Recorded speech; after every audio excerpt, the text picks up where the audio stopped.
Assalamualaikum, halo para manusia santuy, gimana kabar kalian? Semoga selalu sehat dan selalu kuat dalam menjalani cobaan hidup. Di video kali ini saya akan menceritakan alur cerita film berjudul Super 8 tahun 2011. Film ini adalah salah satu film dengan rating yang cukup tinggi. Film ini juga memiliki alur cerita yang sangat menyedihkan dan penuh makna. Dan film ini disutradarai oleh sahabat karib saya yaitu Jeffrey Jacob.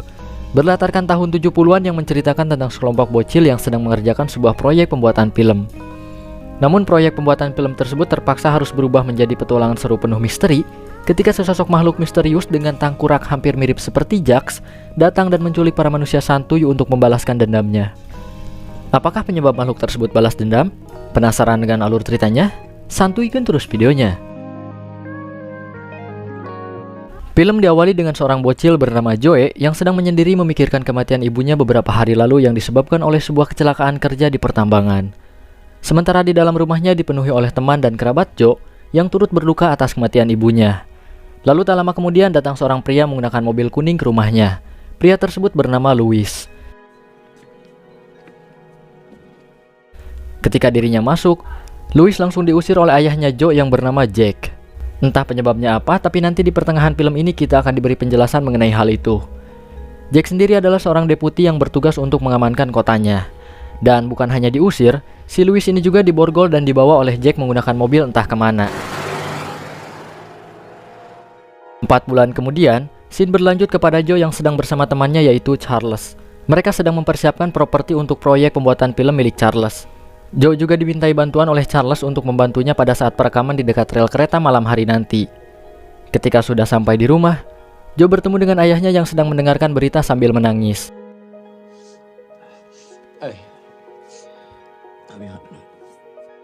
Jadi ceritanya ayahnya si Joe ini belum bisa merelakan kepergian istrinya atau ibunya Joe yang disebabkan oleh sebuah kecelakaan 4 bulan yang lalu. Dan sekarang mereka hanya hidup berdua sambil merelakan kepergian orang yang disayanginya itu. Singkat cerita, Joe dan Charles bersama 3 orang temannya yaitu Carrie, Preston, dan Martin sedang menunggu 1 orang temannya lagi yang akan menjadi aktris dalam pembuatan film milik Charles. Lalu beberapa saat kemudian datang seorang perempuan teman mereka semua menggunakan mobil kuning yang bernama Alice.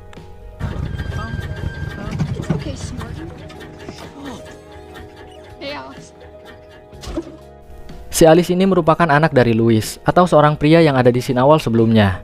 Lalu mereka pun OTW ke tempat tujuan.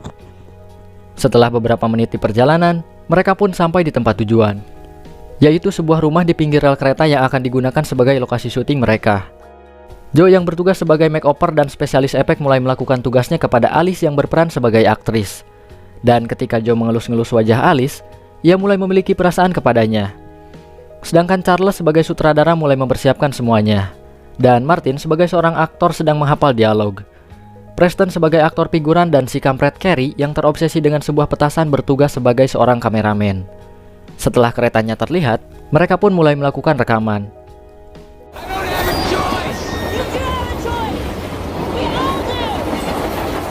Di bagian ini semuanya berjalan dengan lancar.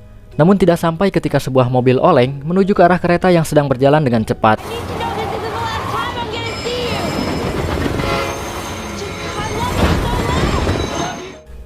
Di sini Joe merasa bingung karena beberapa detik lagi mobil tersebut akan menabrak kereta yang melaju dengan kencang.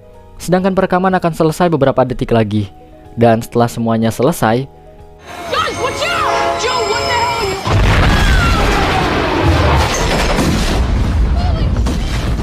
ketika terjadi sebuah kecelakaan, kamera milik Charles masih menyala dan merekam semuanya. Sementara mereka harus menyelamatkan diri dari sana.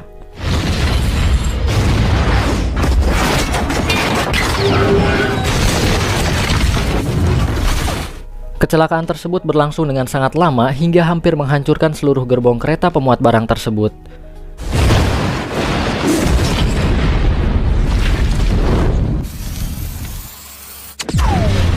Setelah berakhir, Joe melihat salah satu gerbong yang tertutup rapat bergerak sendiri.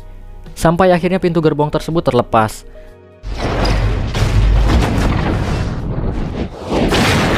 Entah ini pintu gerbong atau apa, bodo amat lah, yang penting lanjut. Untungnya semua bocil selamat dan baik-baik saja. Mobil kuning milik Alice pun tidak terluka, hanya saja sedikit kotor akibat kecelakaan. Namun di sini Alice belum ada kabar. Joe melihat darah pada salah satu gerbong lalu pikiran mereka mulai negatif dan mengira bahwa itu adalah darah Alice. Namun beberapa saat kemudian Alice datang dengan kondisi sehat walafiat. Lalu darah siapakah itu? Setelah itu mereka menemukan benda kubus putih yang bentuknya hampir mirip seperti sebuah rubi, namun beratnya seperti logam. Joe pun mengambil salah satunya. Lalu mereka melihat seseorang yang sebelumnya menabrakkan mobilnya kepada kereta tersebut.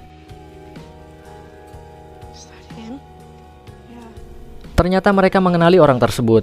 Ia bernama Dr. Woodward, atau biasa dipanggil Dr. Kayu atau Dr. Wood. Dr. Wood sendiri adalah seorang ilmuwan biologi yang pernah mengajar di sekolah mereka.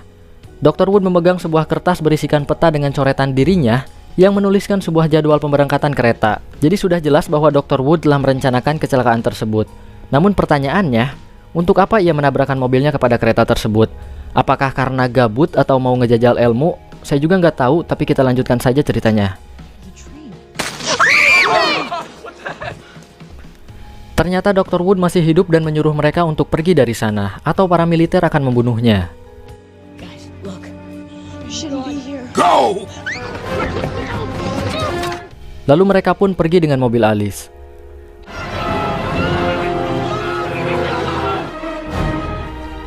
Pada keesokan harinya, Joe dan Charles melihat kecelakaan tersebut lewat televisi. Mereka tidak mempercayainya karena kecelakaan kereta tersebut merupakan kecelakaan terbesar dalam sejarah Ohio. Lalu Charles menemukan sebuah ide untuk merekam bekas kecelakaan tersebut untuk proyek film miliknya. Mereka pun pergi ke sebuah toko kamera untuk memperbaiki kameranya agar rekaman tadi malam bisa diambil. Namun sayangnya kamera tersebut telah mati dan tidak dapat diperbaiki lagi. Tapi rekaman yang ada di dalam kamera tersebut bisa diambil dengan bantuan kekuatan dari Om Jamet ini. Sementara Joe sedang menelpon Alice untuk mengajaknya kembali melakukan rekaman. Namun Alice tidak ingin melakukan hal itu karena insiden kecelakaan tadi malam. Akhirnya Joe menemui Alice ke rumah untuk membujuknya. Awalnya Alice tetap tidak mau melanjutkan film tersebut.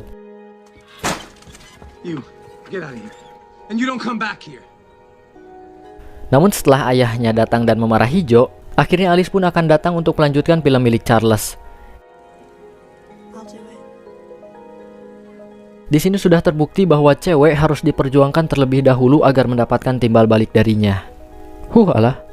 Sedikit penjelasan mengapa Louis atau ayahnya Alice mengusir Joe dari rumahnya. Seperti yang kita tahu, Sasuke dan Naruto selalu berselisih. Tidak lebih seperti Louis dan Jack atau ayahnya Joe, mereka adalah rival yang saling membenci satu sama lain. Louis ingin menjelaskan bahwa dirinya bukanlah penyebab dari kecelakaan yang menimpa istrinya Jack.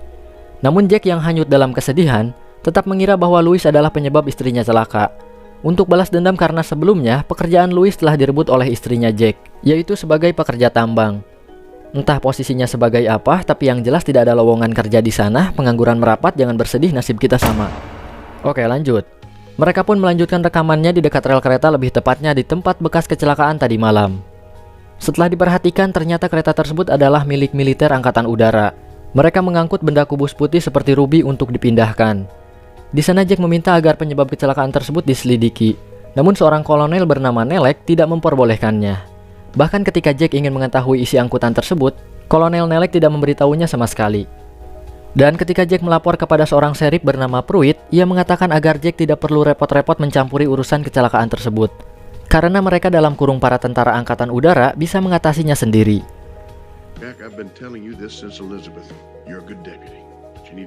Ketika si serif sedang mengisi bensin, dirinya melihat segerombol gogok berlari ke arah hutan.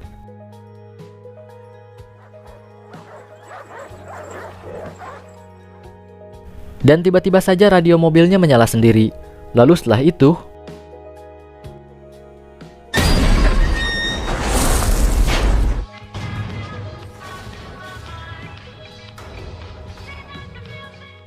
entah apa yang menyerang si serif. Ketika lampunya berkedip, si kasir Alfamart yang super santuy itu pun keluar untuk mencari tahu.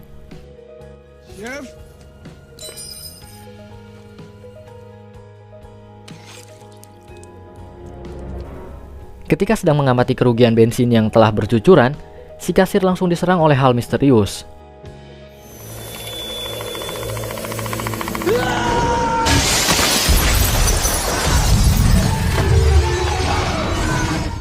Dan pada keesokan harinya Jack mulai menelusuri peristiwa tersebut. Selain kekacauan di Alfamart, seluruh penduduk kota di sana juga mengalami berbagai macam kekacauan. Seperti listrik mati, hilangnya sebuah mesin pada mobil, dan yang paling banyak adalah gogok peliharaan yang hilang secara misterius.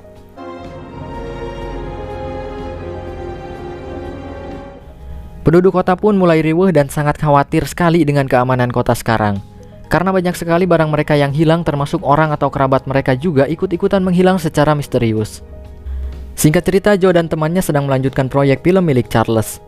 Mereka semua sengaja mengambil rekaman di dekat para tentara yang sedang mengangkut barang-barangnya, karena di sini Joe berperan sebagai salah satu dari mereka. Sementara di dalam rumah, Kolonel Nelek dan salah satu tentara sedang membicarakan seekor makhluk yang sedang berkeliaran di kota tersebut.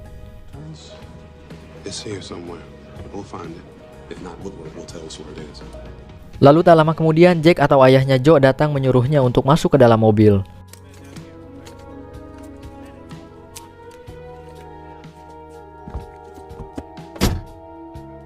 Sama halnya seperti Louis atau ayahnya Alice yang tidak memperbolehkan Alice bermain dengan Joe. Dan Jack juga demikian kepada Joe. Jack pergi ke sana berniat menemui Kolonel Nelek untuk menanyakan keberadaan truk militer yang tersebar di seluruh kota. Dan Kolonel Nelek menjawab bahwa mereka akan melakukan pindahan. Ketika Jack pergi, Kolonel Nelek mengajaknya untuk berbicara secara pribadi. Deputy, let's talk. Just not here.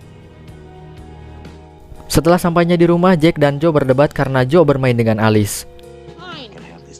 She's nice to me. I don't care what she is. Akhirnya Joe memutuskan untuk pergi ke makam ibunya dan meratapi kesedihan di sana sampai malam hari. Ketika Joe melihat sesuatu yang janggal, ia pun langsung pergi dari sana.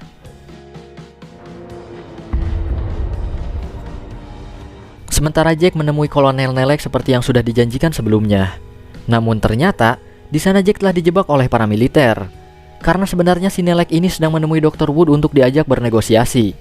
Dan ternyata lagi, makhluk yang sedang berkeliaran di kota sekarang adalah makhluk hasil penelitian dari Dr. Wood bersama Kolonel Nelek. Dan sekarang Kolonel Nelek meminta agar Dr. Wood memberitahu di mana makhluk penelitian tersebut berada.